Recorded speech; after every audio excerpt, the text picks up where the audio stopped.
പഹൽഗാമിലേക്ക് സമാനമായ ആക്രമണം ഉണ്ടായേക്കാം എന്നുള്ള മുന്നറിയിപ്പ് നിലനിൽക്കുന്നത് കൊണ്ടാണ് വലിയ നിയന്ത്രണങ്ങളിലേക്ക് കാര്യങ്ങൾ പോയിരിക്കുന്നത്. വലിയ മുന്നറിയിപ്പുകളാണിപ്പോൾ കശ്മീരിൽ നിലനിൽക്കുന്നത്. അതേസമയം ആക്രമണത്തിന് ദിവസങ്ങൾക്ക് മുൻപേ ഭീകരർ പഹൽഗാമിലെത്തിയതായി സംശയം. ഭീകരരുടേത് എന്ന് സംശയിക്കുന്ന ദൃശ്യങ്ങൾ മലയാളി ടൂറിസ്റ്റ് NIAക്ക് കൈമാറി. ഏപ്രിൽ 18 ചിത്രീകരിച്ച വീഡിയോയും ചിത്രങ്ങളുമാണ് കൈമാറിയത്. പൂനെയിൽ താമസമാക്കിയ മലയാളി ശ്രീജിത്ത് രമേശനാണ് ദൃശ്യങ്ങൾ പകർത്തിയത്. NIAക്ക് ദൃശ്യങ്ങൾ കൈമാറിയതായി ശ്രീജിത്ത് ജനം TVയോട് പറഞ്ഞു. ഏകദേശം ഞങ്ങൾ അവിടെ എത്തി. അവിടെ ഞങ്ങൾ ഷൂട്ടിംഗ് ചെയ്തുകൊണ്ടിരിക്കുന്ന സമയത്ത് എൻ്റെ 6 വർഷമുള്ള കൊച്ചിൻ്റെ ഒരു വീഡിയോ റീൽസിന് വേണ്ടി ഞാൻ ഷൂട്ട് ചെയ്യാൻ നേരമായി ഈ 2 സസ്പെക്ട്സ് അതിൽ കൂടെ പോകുന്നത് നമ്മൾ അറിയുന്നത്.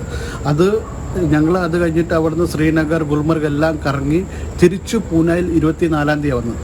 25-ാം തീയതി കഴിഞ്ഞിട്ട് നമ്മൾ TV നോക്കിക്കഴിഞ്ഞപ്പം ഈ സെക്യൂരിറ്റി ഏജൻസീസ് റിലീസ് ചെയ്ത 4 ടെററിസ്റ്റിൻ്റെ ഫോട്ടോസ് കണ്ടപ്പോൾ അതിൽ 2 പേരെ കണ്ടപ്പം അത് എവിടെയോ കണ്ട് പരിചയമുള്ള ഫേസസ് ആണ് നമ്മൾ ഉറപ്പിച്ച് കഴിഞ്ഞപ്പം നമ്മൾ ആ പേൽഗാവ്, അതുപോലെ ബേസ്റൈൻ വാലി, ബേതാബ് വാലി അവിടെ നമ്മൾ ഷൂട്ട് ചെയ്ത പല ഫോട്ടോസും വീഡിയോസും നമ്മൾ അത് സ്കാൻ ചെയ്തപ്പോൾ അതിൻ്റെ അകത്ത് ഈ വീഡിയോ കാണുകയും ഇതിനകത്ത് ഈ 2 സസ്പെക്ട്സ് കാണുകയും ചെയ്തത്.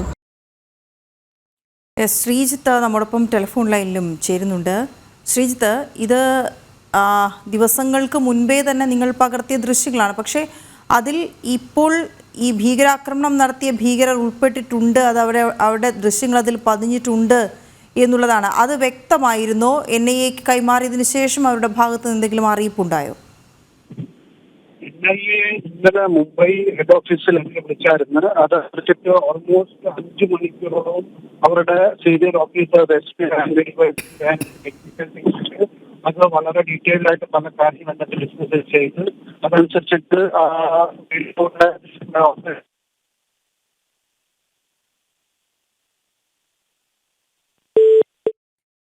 ടെലിഫോൺ ലൈനിൽ ചെറിയ തടസ്സങ്ങളുണ്ടെന്ന് മനസ്സിലാക്കുന്നു. ആ ദൃശ്യങ്ങൾ ശ്രീജിത്ത് NIAക്ക് കൈമാറിയിട്ടുണ്ട്. ഇപ്പോൾ നമുക്ക് ആ ദൃശ്യങ്ങളിൽ കാണാം. ചെറിയ റീൽസൊക്കെ ചിത്രീകരിക്കുന്നതിനിടയിലാണ് ബാക്ക്ഗ്രൗണ്ടിലൂടെ കടന്നു പോകുന്നത്. അവർ പിന്നീട് പുറത്തുവിട്ട ഭീകരരുടെ ചിത്രങ്ങൾ തന്നെയാണ് എന്ന് വ്യക്തമാവുകയാണ്. ഈ സംശയത്തെ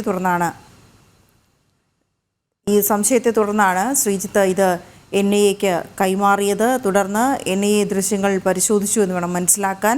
അതായത് ദിവസങ്ങൾക്ക് മുന്നേ തന്നെ ഏപ്രിൽ 18 ചിത്രീകരിച്ച വീഡിയോയാണിത്.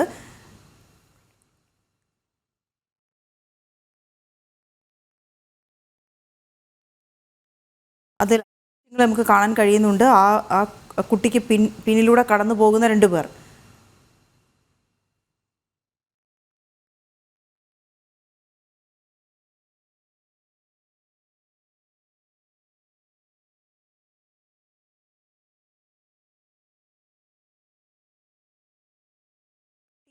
ഫോക്കസ് ചെയ്തിരിക്കുന്നത്. പക്ഷേ പിന്നിലൂടെ കടന്നു പോകുന്ന 2 പേർ, അത് പിന്നീട് ഈ ഭീകരരുടേത് എന്ന പുറത്തുവിട്ട ചിത്രങ്ങളിൽ ഉള്ളതിന് സമാനമായ 2 പേരാണ്.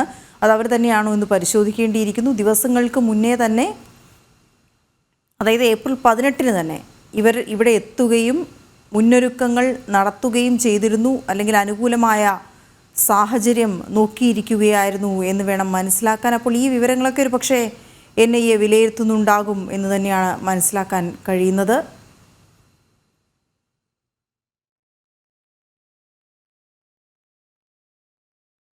പൂനെയിൽ സ്ഥിരതാമസമാക്കിയ മലയാളി ശ്രീജിത്താണ് ഈ ദൃശ്യങ്ങൾ പകർത്തിയത്. നമുക്കറിയാം, ഇത്തരത്തിലുള്ള ദൃശ്യങ്ങൾ ഏറെയും അവിടെ ടൂറിസ്റ്റുകൾ പകർത്തിയത് നേരത്തെ തന്നെ NIAക്കൊക്കെ കൈമാറിയിരുന്നു. പക്ഷേ ഈ ദൃശ്യങ്ങൾ വെളിവാക്കുന്നത് നേരത്തെ തന്നെ ഇവരുടെ എത്തിയിരുന്നു എന്നുള്ളതാണ്. ശ്രീജിത്ത് ടെലിഫോൺ ലൈനിൽ ഉണ്ട് എന്ന് മനസ്സിലാക്കുന്നു. ശ്രീജിത്ത്, നേരത്തെ ചെറിയൊരു സാങ്കേതിക പ്രശ്നം ഉണ്ടായതാണ്. ശ്രീജിത്ത് പറഞ്ഞു വന്ന കാര്യം തുടർന്നോളൂ. ഞാൻ പറഞ്ഞ നമ്മൾ അവിടെ ചെന്ന് complete senior officials NIA Mumbai SP, DYSP അടക്കം അവരുടെ കംപ്ലീറ്റ് ടെക്നിക്കൽ ടീം ഉണ്ടായിരുന്നു. 5 hours 5 മണിക്കൂറോളം ഡീറ്റെയിൽഡ് ആയിട്ട് ക്വസ്റ്റ്യനിങ്സും എൻ്റെ ഫുൾ കംപ്ലീറ്റ് മൊബൈൽ ചെക്ക് ചെയ്യുകയും ഇന്നത്തെ വീഡിയോസും കാര്യങ്ങളൊക്കെ അവർ അനലൈസ് ചെയ്യുകയും പല ഓഫീസേഴ്സായിട്ട് ഡിസ്കസും ചെയ്ത് അത് കഴിഞ്ഞിട്ട് എനിക്ക് ലേറ്റസ്റ്റ് ആയിട്ട് അറിയാവുന്ന ഒരു കാര്യം എന്ന് പറഞ്ഞാൽ ഇതിൻ്റെ 65B ഇന്ത്യൻ എവിഡൻസ് ആക്ട് പ്രകാരം അതിൻ്റെ പഞ്ചനാമ ആക്കിയിട്ട് ആ കൊടുത്ത പെൻഡ്രൈവും ആ വീഡിയോസും എല്ലാം കൂടെ അവരെ ഡൽഹിക്ക് ഫർദർ ടെക്നിക്കൽ അനലൈസിസ് നയിക്കുമെന്നാണ് പറഞ്ഞത്. പിന്നെ ചില കാര്യങ്ങൾ ഡിസ്കസ് ചെയ്തതൊക്കെ മീഡിയയോട് പറയരുതും എന്നുള്ള ഒരു ഇൻസ്ട്രക്ഷൻസ് ഉള്ള കാരണം ഇതൊരു നാഷണൽ സെക്യൂരിറ്റി ഇഷ്യൂ കംപ്ലീറ്റ് കാര്യങ്ങൾ മീഡിയയോട് പറയരുതെന്ന് സ്പെസിഫിക്കലി പറയുന്ന ഒരു രീതിയിൽ ബാക്കി ഡീറ്റെയിൽസ് അങ്ങനെ പറയാതിരിക്കുന്നതായിരിക്കും ശരി. ഓക്കെ, അതായത് നിങ്ങൾ അവിടെ ഈ ഇത് ചിത്രീകരിക്കുന്ന സമയത്ത് ഒരുപക്ഷെ നിങ്ങൾക്ക് ഇത്തരം പ്രശ്നങ്ങൾ ഉണ്ടാകുമെന്നോ അല്ലെങ്കിൽ എന്തെങ്കിലും തരത്തിലുള്ള സംശയാസ്പദമായ സാഹചര്യങ്ങളോ ഒന്നും തോന്നിയിരുന്നില്ല അല്ലേ? ആ സമയത്ത് നമ്മൾ ഒരു നോർമൽ ടൂറിസ്റ്റ് നമ്മുടെ ഒരു മോളുടെ വീഡിയോ റീൽസിന് വേണ്ടി എടുക്കുന്ന രീതിയിൽ നമ്മൾ എടുത്തായിരുന്നു.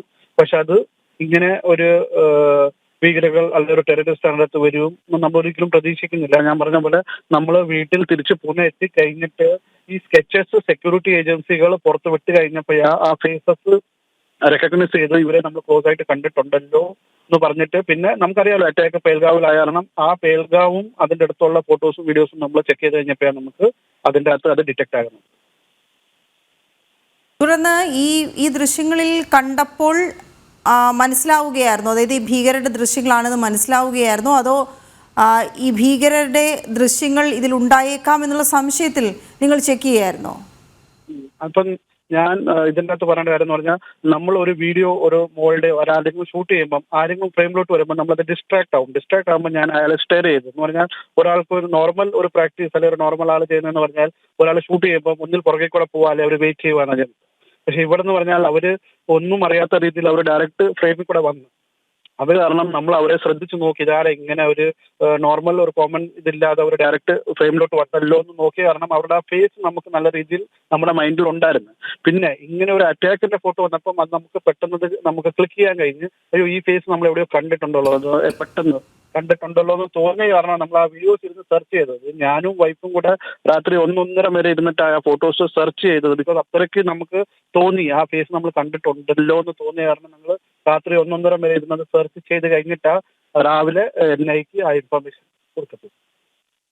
യെസ്, വളരെ നന്ദി ശ്രീജിത്ത് രമേശൻ വിവരങ്ങൾ നൽകിയതിന്. അദ്ദേഹം ഏപ്രിൽ 18 പകർത്തിയ ദൃശ്യങ്ങളാണ്. അതായത് വളരെ മുമ്പേ തന്നെ ഭീകരർ ഇവിടെ എത്തുകയും ഈ സംഭവ സ്ഥലത്ത് തമ്പടിക്കുകയും ചെയ്തിരുന്നതായി വേണം മനസ്സിലാക്കാൻ ഈ ദൃശ്യങ്ങളിൽ നിന്ന്. ഏപ്രിൽ 18 പകർത്തിയ ദൃശ്യങ്ങൾ എന്ന് പറയുമ്പോൾ ഒരാഴ്ചയ്ക്ക് ശേഷം ഈ ഒരു ആക്രമണം അവിടെ നടക്കുന്നതും. ഏതായാലും ഈ ദൃശ്യങ്ങൾ NIAക്ക് അദ്ദേഹം കൈമാറിയിട്ടുണ്ട്. NIA അത് പരിശോധിച്ചു വരികയുമാണ്.